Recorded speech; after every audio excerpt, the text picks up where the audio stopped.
Hi, a YouTuber mentioned that they had had an Antex soldering iron in the past, and it looked like one of these. Well, of course, most of the models look like one of this. I don't think it was a TC50 like this. I think he said it wasn't one of the ones with the station like this, so it was probably an old mains powered soldering iron. But his problem with it was that after 20 or 30 minutes use, the handle got so hot that it was just unbearable to use. So I thought I'd just run a quick test, and just to answer that issue on YouTube. I have turned these on well over 2 hours ago, and they've both been set to maximum temperatures. The 660 is on 425 and the 690 is on 450. As I say, this is probably 2.5 hours now that they have been on. I've just pulled a thermocouple off of the rework setup, and I've just plugged it into a cheap and nasty meter here, so you can have a look at the temperatures that we will get off of this.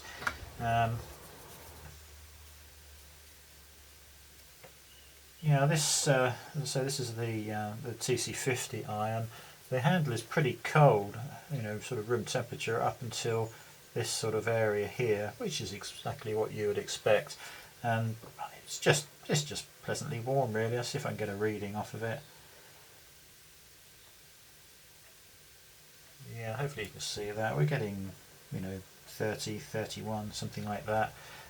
At the towards the end, you can see that sort of ribbed area, and I suspect the plastic inside there is probably quite a lot hotter, and this ribbing has been put in case your fingers move down to an area that is very hot, and obviously it's there to stop your fingers sliding down and touching any part of this tip or the heater rod.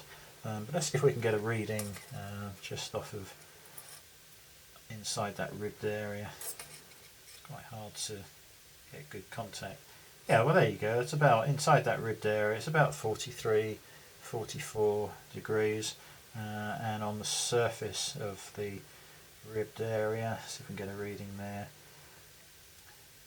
Yeah, it's about 5 degrees lower, but I could comfortably hold it there. I don't. I use the iron like that, and there's no issues with any sort of warmth getting too much there. But that ribbing obviously works, and it has lowered the temperature by about 5 degrees from inside there to the surface. So certainly no problem as far as that one goes. The 690 may be a different kettle of fish, because this is at 450, and also the plastic is black. I don't know whether that makes any difference to the thermal characteristics of this. That is a lot hotter on the end.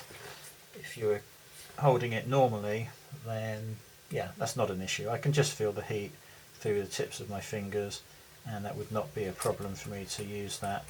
Let's see if we can get a reading off of that.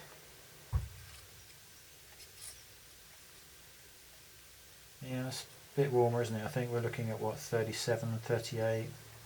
So say 38 or 39, allowing for good contact. That's just where my fingers would be. On the inside of that ribbed area, we're getting, well there you go, it's 55, 56, 57 flashed up. I think that sort of temperature, 57, 58, would probably be a bit uncomfortable on your fingers. On the ribbed area,